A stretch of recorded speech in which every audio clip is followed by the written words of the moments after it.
कन्नौज में हादसे का एक खौफनाक वीडियो सामने आया है। 14 अगस्त को यह हादसा हुआ था। तेज रफ्तार कार डिवाइडर से टकरा गई।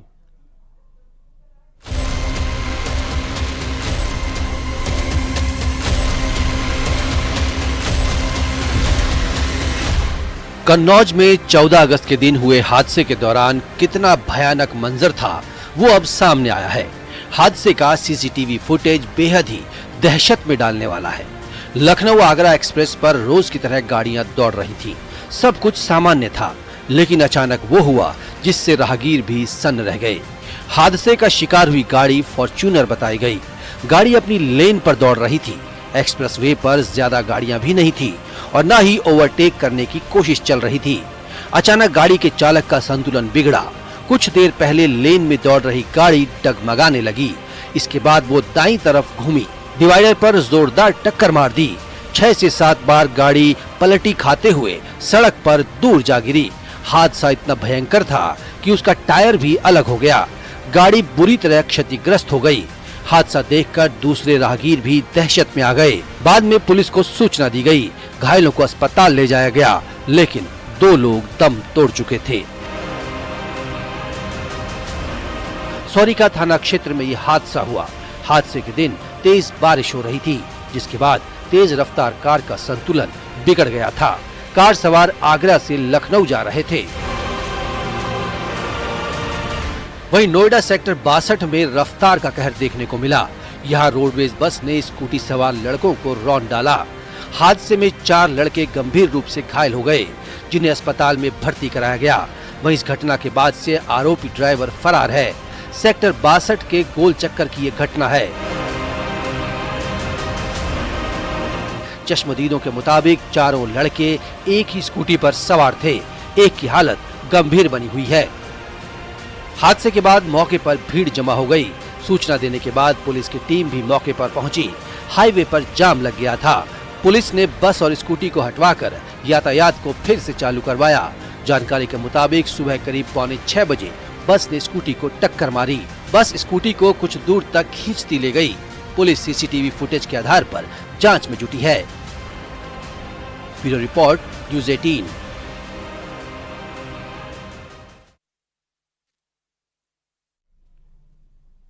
और चलिए सीधे आपको चंपावत लेकर चलते हैं, जहां पर अमोड़ी से सीएम पुष्कर सिंह धामी एक कार्यक्रम को संबोधित कर रहे हैं। इस कार्यक्रम में उपस्थित हमारे चंपावत की सभी माताओं बहनों का अपनी ओर से सबका मैं आप सबने मेरा स्वागत किया, मेरा अभिनंदन किया, मेरी बहनों ने तिलक लगाया, बुजुर्ग माताओं ने मुझे आशीर्वाद दिया, बच्चों ने स्नेह पूर्वक हाथ आगे बढ़ाया। मैं भी अपनी ओर से आप सभी का स्वागत करता हूं, आप सबका अभिनंदन करता हूं और बड़े बुजुर्गों को सबको प्रणाम करता हूं और आप सभी को भाई बहन के प्रतीक पर्व रक्षाबंधन की बहुत बधाई देता हूं, शुभकामनाएं देता हूं। और आज मेरा मन था कि आपके बीच में कई घंटों तक रहूं और इसीलिए मैंने ये कार्यक्रम बनाया हुआ था कि आज प्रातःकाल से सबसे पहला कार्यक्रम मेरा चंपावत की अपनी बहनों के बीच में होगा, अपनी माताओं के बीच में होगा, अपने बड़े बुजुर्गों के बीच में होगा।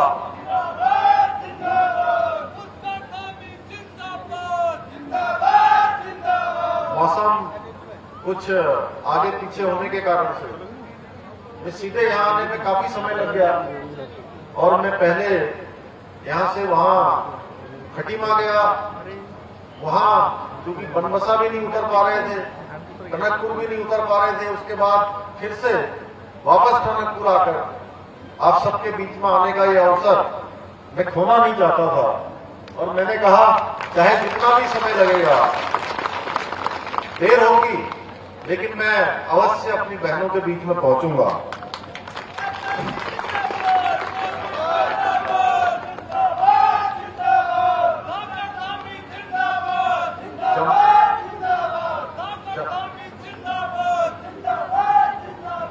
चंपावत मेरा परिवार है, मेरा घर है और आप सभी मेरा परिवार है। और आज मुझे आप सभी बहनों ने जो मुझे बताया गया कि पिछले 4 घंटे से आप सब लोग यहां पर आ गए हैं और दूर दूर से अपने घरों से आई होंगी, प्रातःकाल से आपने यहां आकर जो प्रेम और आशीर्वाद दिया है उससे मुझे और अधिक कार्य करने की भरपूर ऊर्जा मिली है। और ये ऊर्जा लेकर मैं निश्चित रूप से जो हमारे राज्य के लिए काम करना है, राज्य को आगे बढ़ाने के लिए काम करना है, अपनी मातृशक्ति को आगे बढ़ाने के लिए काम करना है, उनके उत्थान के लिए काम करना है। और हमारे प्रधानमंत्री जी का जो कथन है कि 21वीं सदी का तीसरा दशक उत्तराखंड का दशक होगा, उस दशक को बनाने के लिए निश्चित रूप से आपका आशीर्वाद, मेरे अंदर भरपूर ऊर्जा जो है देने का काम आप सबके माध्यम से हुआ है। 2 साल पहले आप सभी माताओं बहनों के आशीर्वाद देकर मुझे यहां से विधानसभा का सदस्य बनाया था। तब से मैंने संकल्प लिया था कि कोई भी त्योहार होगा, कोई भी हमारा उत्सव होगा या कोई भी ऐसे क्षण होंगे जिसमें मुझे आप सबके बीच में आकर उसको एक पारिवारिक रूप में एक परिवार से मिलना होना है। तो मैंने संकल्प लिया था कि चंपावत के मेरे परिवार के किसी भी सदस्य को जहां पर भी मेरी आवश्यकता होगी मैं हमेशा प्रयास करूंगा कि उसके साथ खड़ा हूं, उसको कभी मायूस न होने दूं। आज आगे बढ़ते हैं। कल देश भर में रक्षाबंधन का त्यौहार मनाया जाएगा, लेकिन भद्रा का साया भी दिखेगा। आइए जानते हैं कि राखी बंधवाने का शुभ मुहूर्त क्या रहेगा।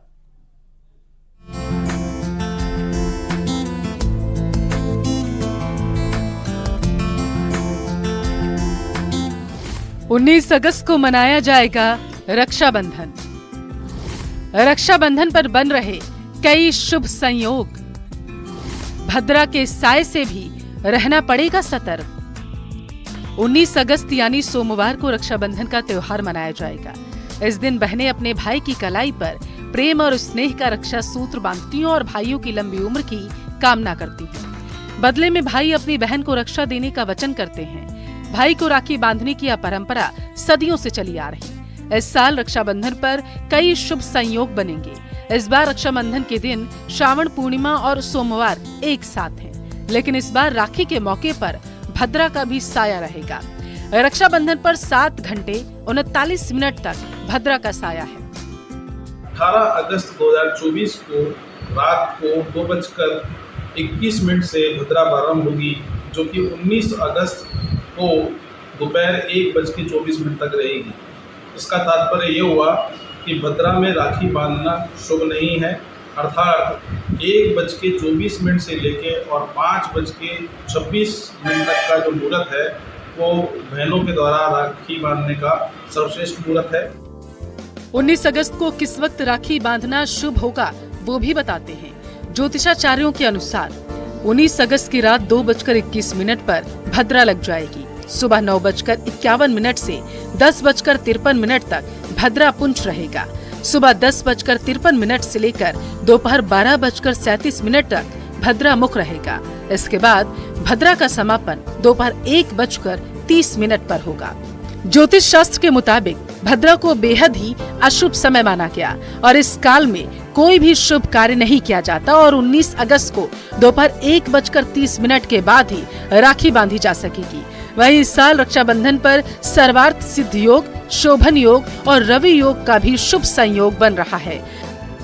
1:30 तक भद्रा होने के कारण 19 अगस्त को रक्षाबंधन पर्व नहीं मनाया जाएगा। उसके बाद में भी शुभ समय में 1:48 से लग्न के हिसाब से एवं 2:15 बजे के हिसाब से चौगड़िया के हिसाब से यह लग्न और चौगड़िया संपूर्ण रूप से आ जाएगा, जो कि रात्रिकालीन 9:10 तक शुभ लग्न रहेगा, शुभ मुहूर्त रहेगा।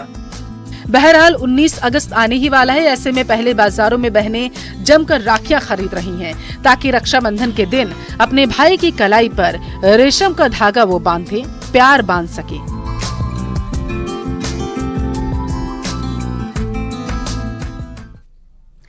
अयोध्या में रामलला की प्राण प्रतिष्ठा के बाद से ही श्रद्धालुओं की सुविधाओं का पूरा ख्याल रखा जा रहा है।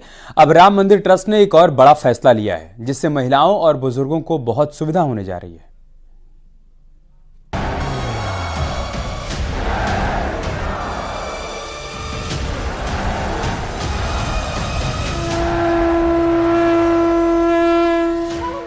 रामलला जब से अपने स्थान पर विराजमान हुए हैं, तब से श्रद्धालुओं का लगातार आना बना हुआ है। लाखों श्रद्धालु प्रभु राम के दर्शन के लिए पहुंच रहे हैं। सरकार अयोध्या में लगातार सुविधाएं बढ़ा रही है, जिससे दूसरे राज्यों से पहुंचने वाले लोगों को असुविधा का सामना न करना पड़े। श्रद्धालुओं को मूलभूत सुविधाएं उपलब्ध कराई जा रही हैं। राम मंदिर ट्रस्ट ने मातृ शक्ति और बुजुर्गों के हित में बड़ा फैसला लिया है। इनके लिए एक पास व्यवस्था शुरू कराई जाएगी।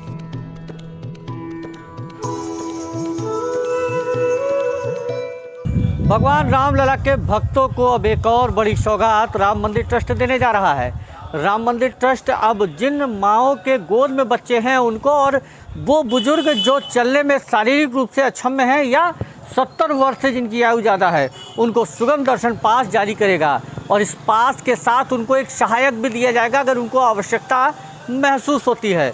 राम मंदिर ट्रस्ट अब रामलला के दर्शन के दरमियान भीड़ में मासूमों और बुजुर्गों को जो समस्या होती थी उसका ध्यान रखते हुए अब जिन माँओं के गोद में छोटे बच्चे हैं उनको और बुजुर्गों को सुगम दर्शन पास की बड़ी सुविधा देने जा रहा है। सीधी सी बात है कि जो भीड़ आ रही है, भीड़ में देखा गया कि वृद्धों को चलने में दिक्कत होती है और जो माताएं जिनके गोद में बच्चा है छोटा सा, वो भीड़ के कारण रोने लगता है, दबाव बर्दाश्त नहीं कर सकता है।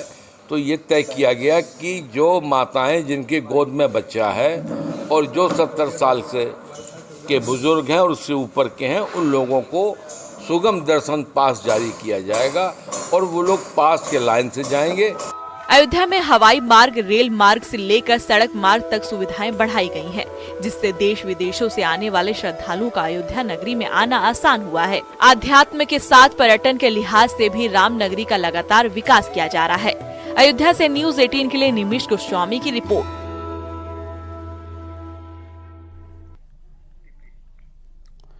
आगरा में ब्रह्मकुमारी आश्रम की सेविकाओं के साथ आईजी ने रक्षाबंधन का त्यौहार मनाया। आश्रम की सेविकाओं ने आईजी ऑफिस पहुंचकर आईजी जोन दीपक कुमार को राखी बांधी।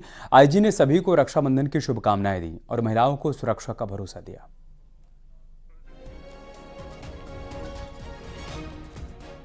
ये तस्वीरें हम आपको दिखा रहे हैं जो आगरा से सामने आई हैं, जहां पर रक्षाबंधन का त्यौहार मनाया गया है। ब्रह्मकुमारी आश्रम की सेविकाओं के साथ आईजी ने रक्षाबंधन का त्यौहार मनाया।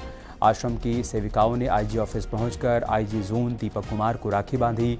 आईजी ने सभी को रक्षाबंधन की शुभकामनाएं दी और साथ ही साथ महिलाओं को सुरक्षा का भरोसा दिया।